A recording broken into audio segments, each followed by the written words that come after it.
히키코모리는 오랜 기간 집에 틀어박혀 사회와의 접촉을 기피하는 일을 일컫는 일본의 신조어입니다. 일본에선 15세에서 64세 인구 중 히키코모리가 146만 명으로 추산된다고 할 정도로 심각한 사회 문제로 대두되고 있습니다. 이와세 타카유키는 이러한 히키코모리 중 하나였습니다. 사기를 당한 뒤 방에 틀어박혔던 그는 가족들과 여러 트러블이 있었고, 결국 그 감정은 쌓이고 쌓여 살인이라는 최악의 결과를 불러왔죠.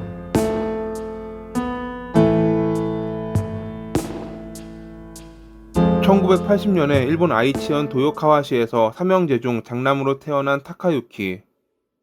지인들의 말에 따르면 그의 아버지인 카즈미는 폭풍우가 치는 날에도 자전거를 타고 출근할 정도로 성실한 사람이었다고 합니다. 하지만 그는 술만 들어가면 폭력적으로 변하고는 했습니다.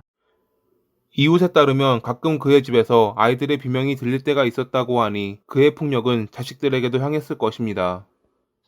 타카유키의 유일한 즐거움은 학교 급식을 먹는 것이었는데, 말수가 적었던 그는 초등학교 시절 수업 중 화장실을 가고 싶다는 말도 못하고 교실에서 소변을 누는 바람에 놀림의 대상이 됐고, 이 뒤로 학교도 싫어하게 됐습니다. 당시 유행했던 비디오 게임 등을 좋아했던 그는 중학생이 된 뒤 컴퓨터부에 들어가 매일 참여했지만 항상 혼자 놀았습니다. 성적이 그리 좋지 않았던 그는 고등학교 진학을 포기하고 과자 공장에서 일했는데, 제품을 포장하는 간단한 작업이라 묵묵히 맡은 일을 수행하는 그는 처음에는 높은 평가를 받았습니다. 하지만 1년 뒤 후임이 들어왔을 때 그의 평가는 곧바로 떨어졌습니다. 여전히 타인과 대화 나누는 것에 어려움을 가졌던 그는 일에 관해 후임에게 제대로 된 지도를 하지 못했거든요. 결국 이를 견디다 못한 그는 공장을 그만두고 일자리를 알아보던 중 전단 붙이는 인원을 모집한다는 광고를 보고 지원했습니다. 전단은 지정한 구역에 뿌리기만 하면 되니 타인과 대화할 필요가 없어 자기에게 맞는 일이라 생각했죠. 하지만 그가 골랐던 아르바이트는 사기였습니다. 전단을 만드는데 일정 금액을 내면 더 많은 돈을 주겠다는 가머니설에 속아 30만엔, 하나로 약 270만 원의 돈을 건넸는데 업주가 그대로 도주한 것입니다. 이에 큰 충격을 받은 타카유키는 이 뒤로 취직도 하지 않고 15년 동안 히키코모리로 생활했습니다. 방에 틀어박혀 오로지 컴퓨터만 하며 부모님의 월급 통장에 손을 대 절반 이상을 매달 온라인 경매나 게임 현질에 사용했던 그였지만, 어릴 때와는 달리 성인이 된 뒤 힘으로 아버지를 누를 수 있었기에 집에서 아무도 그를 터치하지 못했습니다. 온라인 경매로 물건을 사서 포장을 뜯지 않고 내버려 둔 채 생활한 것으로 보아 그는 그저 물건을 산다는 행위에 중독되어 있었던 것 같습니다. 갈수록 사용하는 돈도 많아져 부모님 말고도 동생의 카드를 이용해 결제하곤 했습니다. 그러다 이를 지적하면 난동을 부렸기에 동생들 역시 그에게 뭐라 하지 못했습니다. 똥은 덜어서 피한다는 말이 딱 이에 걸맞는 말이었죠. 2009년에 분가했던 삼남이 아내와 딸을 데리고 들어왔을 때 가족 관계의 변화로 인한 스트레스 때문인지 그의 난동은 좀 더 심해졌습니다.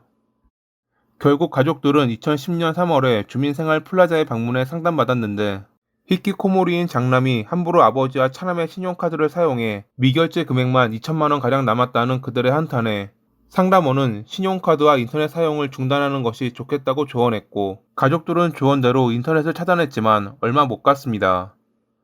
타카유키가 직접 다시 인터넷을 연결했거든요. 이 일을 계기로 그는 모두 죽이겠다는 등의 말을 하며 평소보다 강하게 난동부렸습니다. 그리고 그해 4월 12일, 타카유키는 아버지의 신분증을 빼앗아 은행 계좌를 개설하려다 들켜 둘 사이에서 말다툼이 벌어졌고, 그 모습을 지켜보던 차남은 위험하다고 생각해 경찰에 신고했습니다. 출동한 경찰관에게 가족들은 타카유키의 온라인 경매에서 생긴 빚 등 그동안 있었던 일들을 설명했고, 경찰관의 중재로 더 이상 빚을 지지 않고 조금씩 갚겠다라는 약속을 받을 수 있었습니다. 다음날 신용카드 회사가 경찰에 피해 신고하라고 안내했다며 차남이 신고했지만, 어제 중재도 있었고 가족 간 금전 손해로 신고가 불가능하다며 경찰은 접수를 거부합니다. 그로부터 이틀 뒤 다시 차남이 경찰에 전화를 걸어 타카유키가 물건을 던지며 난동 부린다고 알렸지만 다친 사람이 없다는 말에 경찰은 출동을 거부했습니다. 이런 식으로 3일 동안 타카유키의 가족들이 경찰에 신고했던 것이 총 8차례에 달했지만 제대로 된 도움은 받지 못했습니다. 결국 가족들이 선택한 것은 모든 것의 원흉이라고 생각한 인터넷을 아예 해지해 버리는 것. 인터넷이 되지 않자 이에 분노한 타카유키는 모두 죽이고 불태우겠다며 소리 질렀습니다. 그리고 다음날 새벽 2시, 그는 자신이 했던 말을 실행에 옮겼습니다. 부엌칼을 들고 왜 인터넷을 해지했어? 라고 외친 그는 2층에서 자고 있던 어머니와 조카를 공격한 뒤 1층으로 내려와 아버지와 삼남, 그리고 삼남의 아내에게까지 흉기를 휘둘렀습니다. 그의 공격으로 아버지와 조카가 사망했고 다른 3명은 4주가 넘는 큰 부상을 입었습니다. 신문 배달원이었던 차남은 이날 새벽부터 출근했기 때문에 유일하게 화를 피할 수 있었다고 합니다. 범행 후 타카유키는 2층 방으로 돌아와 이불에 불을 붙이고 도주. 새벽 2시 25분에 신고를 받은 경찰이 현장에 도착했을 때는 이미 집이 반 정도 불타있던 상태였습니다. 마당에서 흉기인 부엌칼을 발견한 경찰은 범인이 멀리 도망가지 못했으리라 판단했고 예상대로 인근 장례식장에 숨어있던 타카유키는 금방 체포됐습니다. 체포 직후 그는 동요하는 모습을 보였는데 소지하고 있던 메모에는 인터넷이 끊겼다, 가족을 죽이려고 생각했다는 내용이 적혀 있었습니다. 나고야 지방검찰청은 4개월 동안 그를 구금하며 여러 진단을 했고 그 결과 지적장애와 자폐증이 인정됐지만 형사책임 능력이 있다고 판단하며 살인죄 2건과 방화죄로 기소했습니다. 2011년 11월 24일 나고야 지방법원에서 열린 재판에서 그는 범행이 잘 기억나지 않는다고 주장했습니다. 검찰 측은 그가 가족의 돈을 함부로 써 2천만 원이 넘는 빚을 지게 했는데 자기가 준 피해는 생각도 하지 않고 그저 인터넷을 해지했다는 분노에 사로잡혀 범행을 저질렀다고 지적했습니다. 변호 측은 살인 의도가 없었고 자폐증과 같은 지적장애를 앓고 있던 그가 인터넷이라는 자기만의 세상이 끊어지자 정신적으로 힘들어 저지른 범행이라며 과실치사를 주장했습니다. 그의 공격으로부터 살아남은 가족들이 증인석에서 끊었던 인터넷을 다시 연결하는 등 평소 행동에서 지적장애로 보이진 않았다고 증언했는데 증언 당시 그들은 타카유키를 범인, 피고, 그 남자라고 불렀고 얼굴을 보고 싶지 않다는 요청으로 가림막이 설치되기도 했습니다. 2011년 12월 7일 재판부는 타카유키에게 폭력적이고 잔인한 범죄였다며 징역 30년을 선고했습니다. 그는 이에 대해 항소했지만 상고까지 갔던 그의 재판은 2012년 11월 19일에 형이 확정되며 막을 내렸습니다.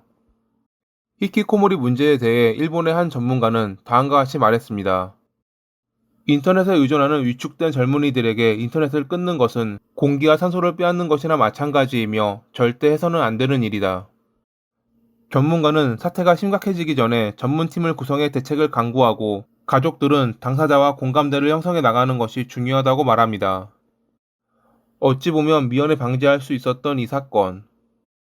타카유키의 가족들이 도움을 요청했던 상담사가 좀 더 전문적인 시각에서 해결책을 제공했으면 어땠을까 하는 아쉬움을 가지며 이만 마칩니다.